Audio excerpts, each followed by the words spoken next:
Hello there. Now that I have your attention, talk about this paper I stumbled across. It's in a field that's near and dear to my heart, neurophenomenology. What is neurophenomenology? The neuro part we get, right? That makes sense. Um, but what the heck is phenomenology? Here's how I like to explain it. I am currently experiencing. I presume that you are also currently experiencing. uh, that experience exists, right? It's a thing, it's a phenomenon. So the study of the phenomena of experience, it's more or less, it's fair to call it phenomenology. Uh, Neurophenomenology is very cool, if for no other reason than the hard problem. What's the hard problem? It's that science is very, very, very good at answering how behaviors and abilities emerge from neuromechanisms, how we discriminate between objects, how attention works, self-control, even. Uh, However, what it has, what has and does elude us still, uh, is the answer to the question, what is the phenomena of experience? And where does it come from? How does it come about? This is the hard problem. Reflexively, I hear neuroscientists going, what do you mean? It's all like neurons firing and stuff, right? Like, duh. Um, sure, okay. Uh, so where in the firing of an action potential is experience? What is it made out of? How does an action potential make it? Et cetera, et cetera. Uh, Physics underpins our understanding of reality. Neuroscience is no exception.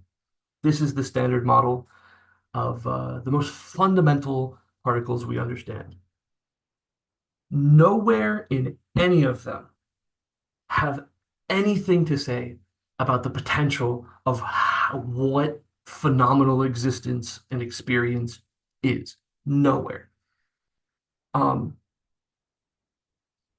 so how do we do it? How do we go about figuring it out? Uh, Phenomenologists and really particularly neurophenomenologists have developed this method of taking first person accounts. So people talking about what they are experiencing before they've had a second to like really rethink and go over and like kind of process. So first person accounts, um, and also having third person data. So like EEGs, fMRIs, stuff like that. You're measuring brain activity while people are giving accounts of their phenomenal experience. There's, I hear people saying, but first person accounts are so shoddy, like they're not really trustworthy. There is a plethora of papers and literature out there from and by phenomenologists and neurophenomenologists on how to ensure the legitimacy and reliability of first person accounts for the sake of phenomenology. And it's really interesting. That's not what this is about, but I implore you to go and look that up on your own. Um, so, to the paper. This paper is talking about the neurophenomenological experience, neurophenomenological experience of the sense of self. Um, for example, right now you probably feel like you're you. It's a part of your experience. It's literally a thing that you are experiencing. Uh, There are three types or iterations of sense of self that have been brought from phenomenology into the eye of neuroscience. The first is the narrative self, NS, right? So if you look back right now in your head to you as a child, right, you have a sense that that is you, was you, is you. There is a contiguousness between you and that individual, that thing, that place and person and time. It's also true if you look forward in time, right? The person you will be is still you. So that weaving together of episodic memory, that is narrative self. Minimal self is like the sense that of your you-ness, that sense of self that you have right now in the moment, right? So I feel like I am me right now. I feel like I have a meanness to my experience. Um, it has a lot to do with things like agency. So like for example, right now you're probably sitting down. Just like wiggle your leg or like move your arm, right? That feels like you're doing it, right? It feels like you're the one doing it. And so that feeling of selfness in that experience, that is the minimal self, and awareness of that is minimal self-awareness.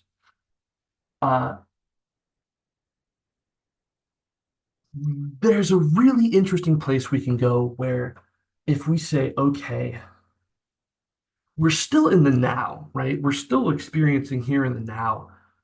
But if we treat that experience of self, that sense of self, as just another experience, say like how there's a sound in the background or there's a light on across the hall, whatever, we can try and tune it out the same way that we can tune out some noise, around the bend or whatever. And the reason why we would want to do that would be to become something that is just experiencing. There is no me, there is no I, it's just experiencing, right? And that is what well, what we call mindfulness, something that people seem to talk about a lot these days. Um, so what do we know about these guys? Uh, NS has a good amount of data actually around it. We know that it's modulated by the default mode network. We have imaging of it happening, going on. We have not just images of like where it's happening, but also data on the frequency of neuron activation when this is happening, because frequency is a very important part of, right? Because you got the frequency of neurons firing. You also have the strength of the neurons firing. And so those are two very important parts of understanding the nature of some signals in the brain, right? So NS has stuff on both of that. MS, not really so much. There was a study where they did an fMRI of people who were trying to instantiate MS, just kind of feel here and now in the you, right? Um, and they did catch a glimpse of like places where it might be, but there's no frequency data.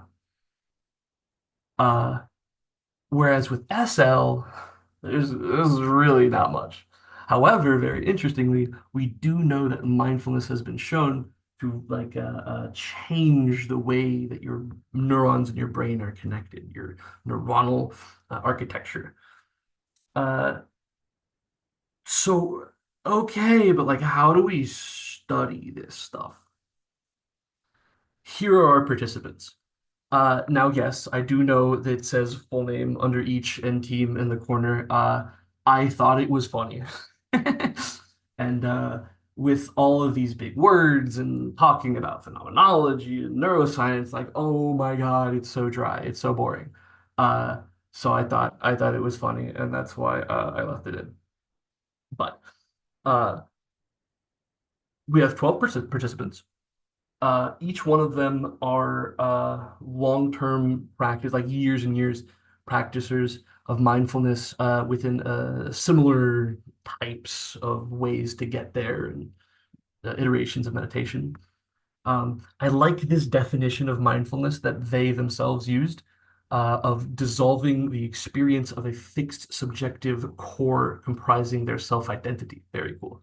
Um, all of them right-handed, nine males, three females. I always am very interested when I see a mix of sexes because it's just fun. There's a lot of interesting things that are going to come of that.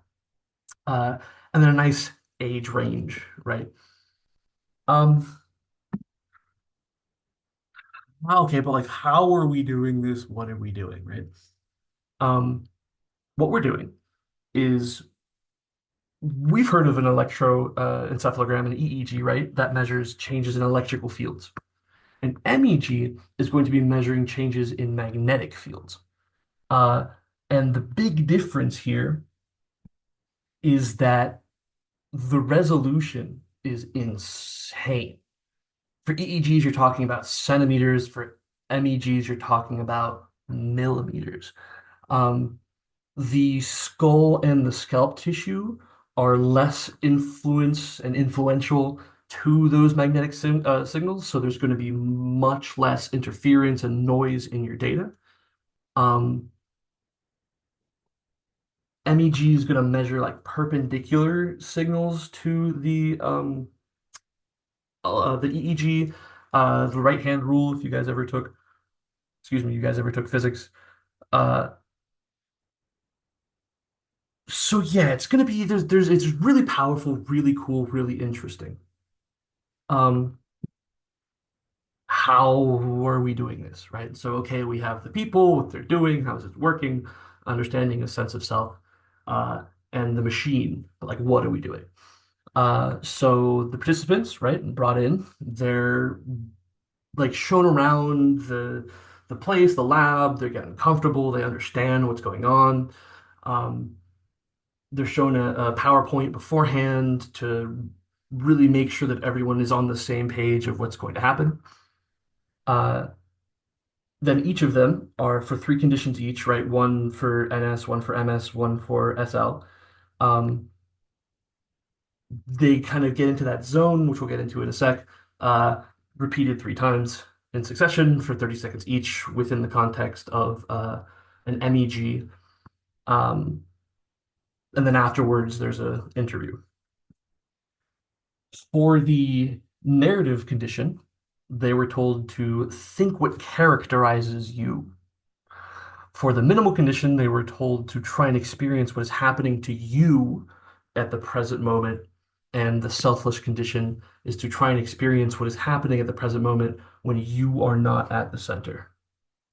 Cool. So what did they find? There's a lot of words, a lot of talking. What's up?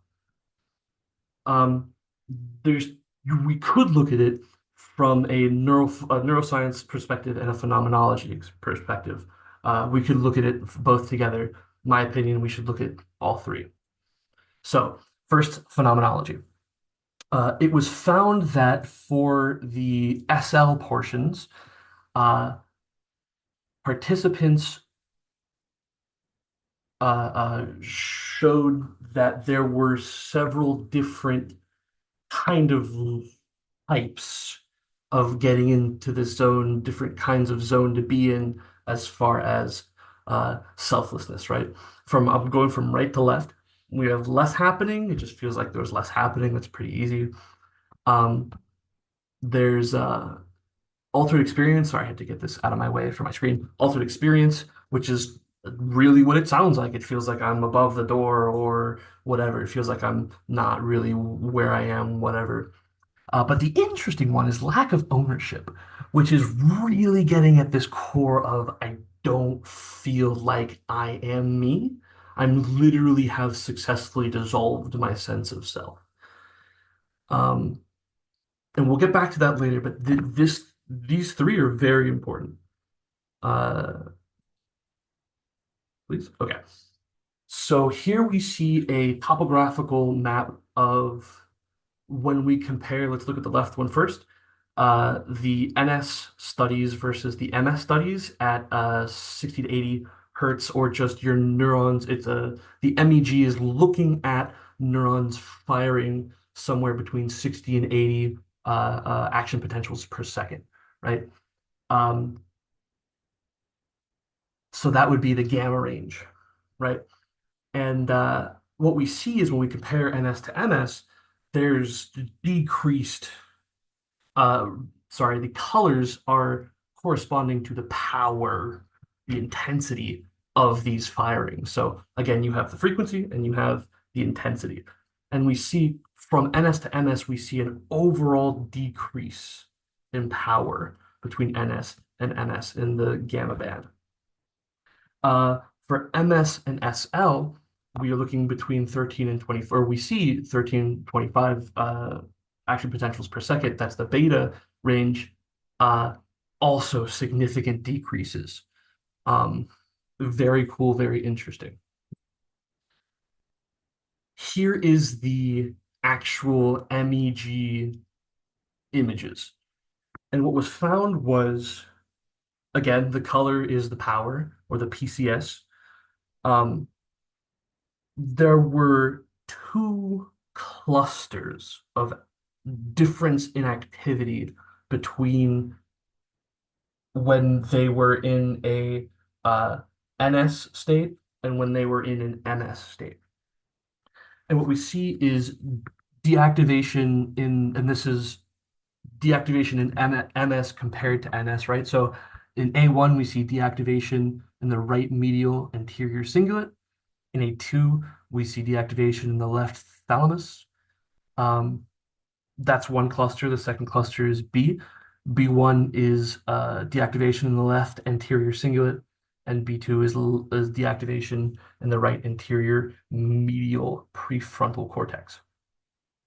They also found uh, clusters of relative deactivation in the beta range of things.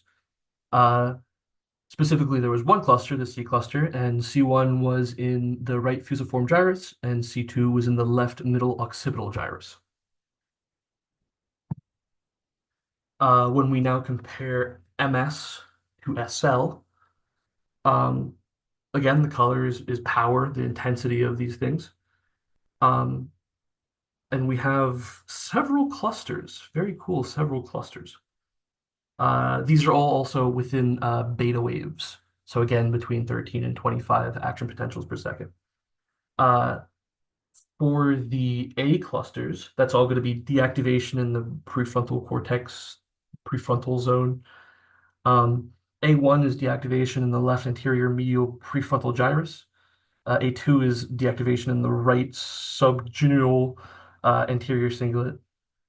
B is deactivation in the postmedial cortex with the crosshairs on the right precuneus. I believe that's how that's pronounced. I'm pretty sure.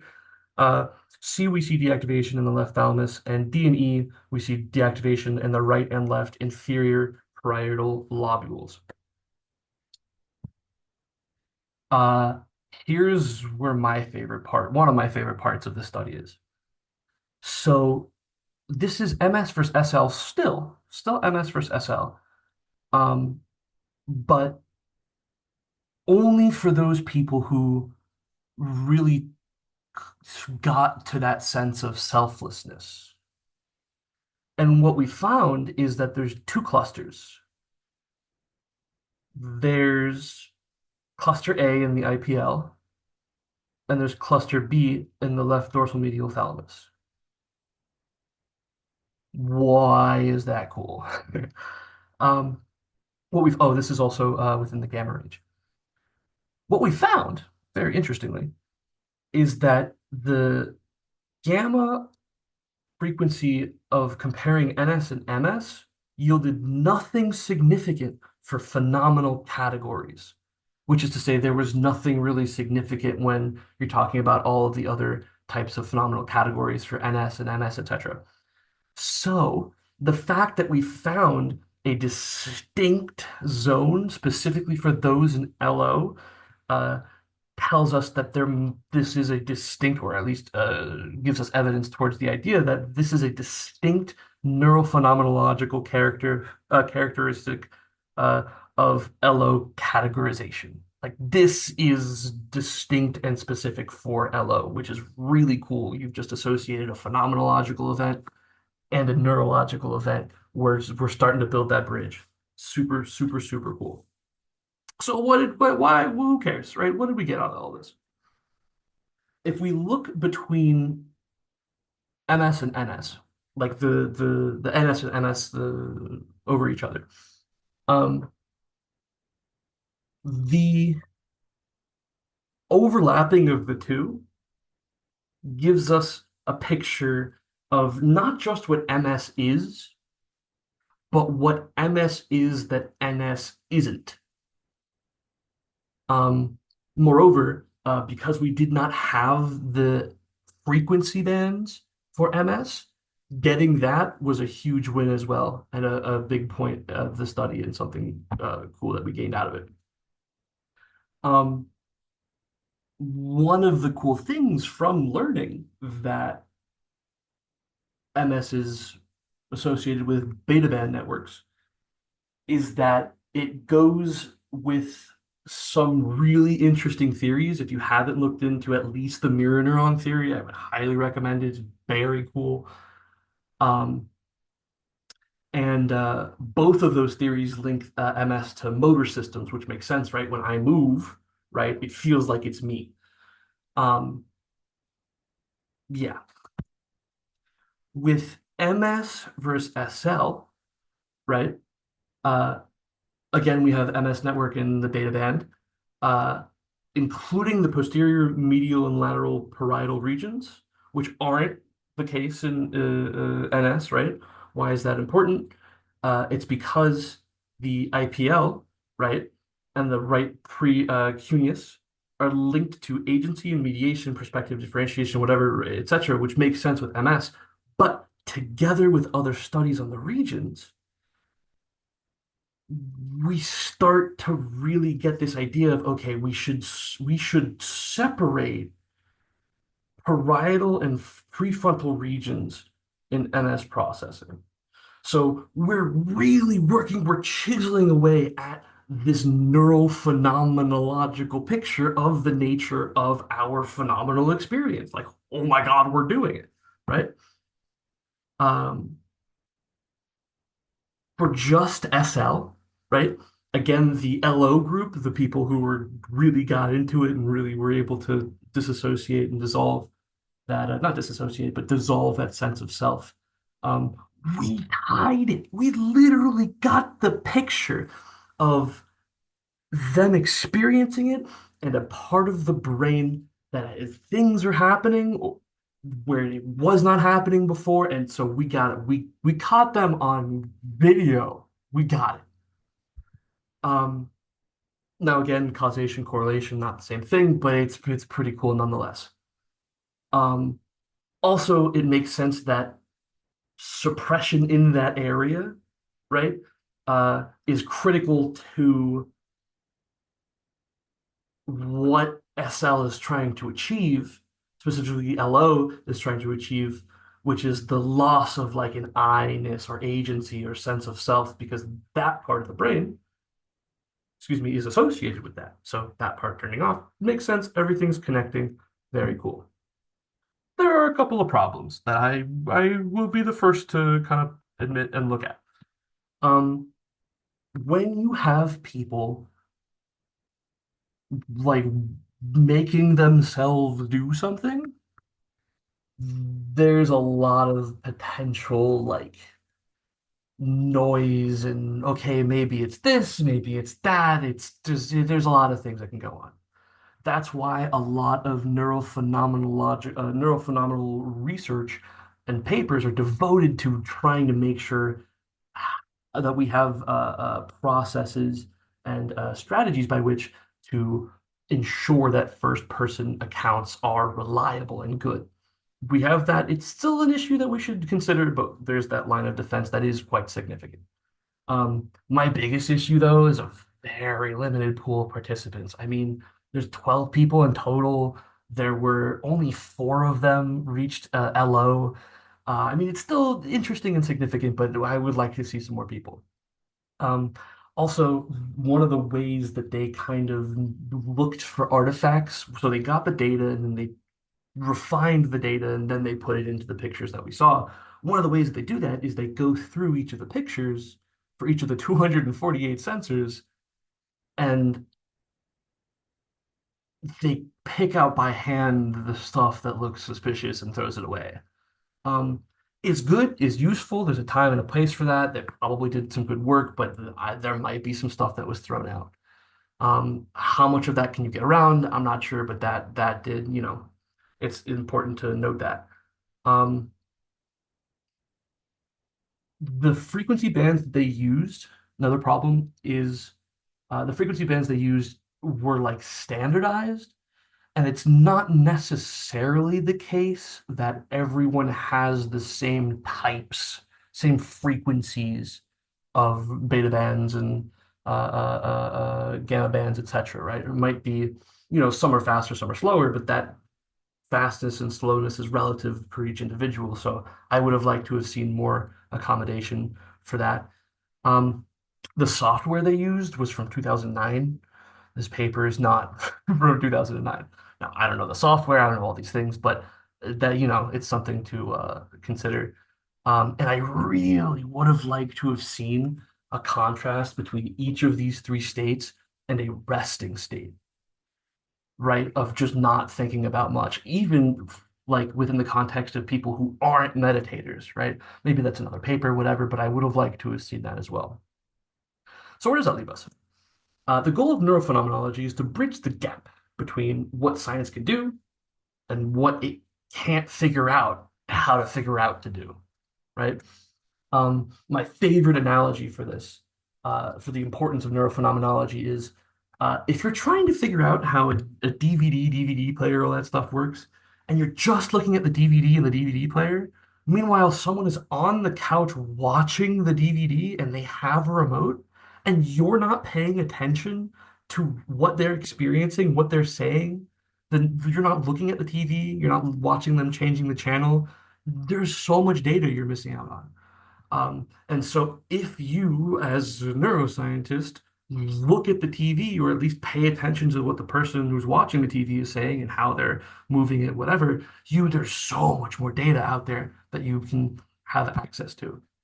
And now what they did was by finding and first of all, finding and categorizing phenomenal states of sense of self, the NS, MS, and SL, um, as well as having that third person neuroscience data, you can really tie them together and actually build that bridge between the two worlds.